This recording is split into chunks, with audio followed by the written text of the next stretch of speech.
To avoid future payment blocks on Outlook 2026, follow these straightforward steps to ensure your account remains in good standing and your transactions are processed smoothly. Step 1. Verify account information. Make sure that all your account information is accurate and up to date.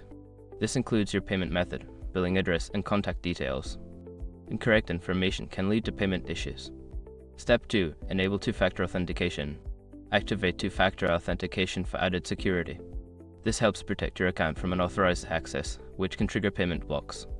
Step 3. Monitor account activity. Regularly review your account activity for any unusual transactions or login attempts. If you notice anything suspicious, report it immediately to Outlook support. Step 4. Keep payment methods updated. Ensure that your payment methods are current. If your credit card or bank information changes, update it in your Outlook account settings to prevent payment failures.